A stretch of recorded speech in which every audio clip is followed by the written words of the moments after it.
యూట్యూబ్లో చూసి చేసిన వంట కాస్త పెంట పెంట అయింది. మీరు కూడా నాలానే యూట్యూబ్లో చూసి ప్రతిదీ చేయాలి అనుకుంటే మాత్రం ఒకసారి ముందు వెనక ఆలోచించండి. యూట్యూబ్ వాళ్ళు కొంచెం లైక్స్ రావాలని, షేర్స్ రావాలని, వ్యూస్ రావాలని, బాగున్నా బాగోకపోయినా బాగుందనే చెప్తారు. మనం అవి చూసి గుడ్డుగా ఫాలో అయిపోతూ ఉంటాం.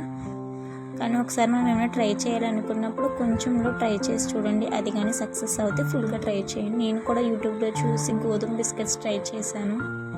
దానివల్ల నాకు టైం వేస్ట్ అయిపోయింది, పిండి వేస్ట్ అయిపోయింది. మా మమ్మీతో తిట్లు కూడా ఫుల్ వచ్చాయి. మీరు ఇలా మాత్రం చేయకండి. ఏమైనా ట్రై చేయాలనుకున్నప్పుడు మాత్రం బాగా ఆలోచించండి. మొత్తం అన్నీ వేస్ట్ చేస్తాను నేనైతే ఈరోజు ఇంట్లో. మా మమ్మీ అయితే నేను ఫుల్ తిట్టింది. గోధుమ పిండి బిస్కెట్స్ని ట్రై చేశాను. చూడడానికి బాగానే ఉన్నాయి కానీ కిందేసి పడితే వచ్చి మనకు తగిలిలా తయారయ్యాయి ఆ బిస్కెట్లు కాస్త.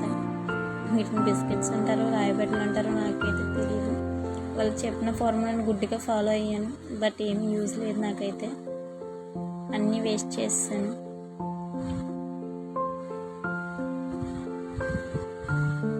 ముందు గోధుమ పిండిలో షుగర్ యాడ్ చేసుకుని కొంచెం గీ యాడ్ చేసుకుని బాగా కలుపుకున్నాను.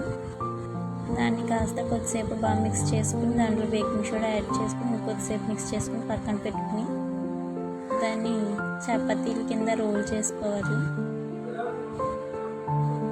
ఆ రోల్ చేసుకున్న చపాతీలని మనకి లోపల లేయర్స్ కింద రావాలంటే 3-4 టైమ్స్ మడత పెట్టుకుని చేసుకోవాలని చెప్పారని సేమ్ అదే ప్రాసెస్ ట్రై చేశాను నేనైతే. బట్ వచ్చిన తర్వాత అది బిస్కెట్స్ కాదు, స్టోన్స్లా తయారయ్యాయి. ఫ్లాప్ అయిపోయింది మొత్తం యూట్యూబ్ వంట కాస్త. మీరు మాత్రం ఇలా ట్రై చేయకండి.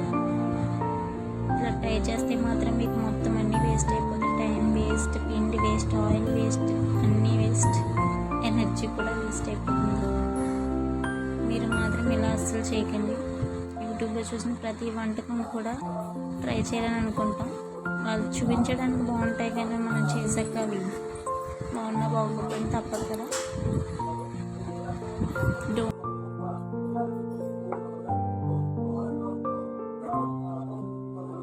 చాలా కష్టపడి చేసాను, బట్ అవి కాస్త ఫ్లాప్ అయ్యేసరికి నా మూడ్ మొత్తం పోయింది. ఇంకెప్పుడు యూట్యూబ్లో చూసిన గుడ్గా ఫాలో అవ్వకూడదని అయితే అనుకుంటున్నాను. మీకు కూడా ఇలా ఎప్పుడైనా అనిపిస్తే కామెంట్ చేయండి. వీడియో నచ్చితే లైక్ చేయండి.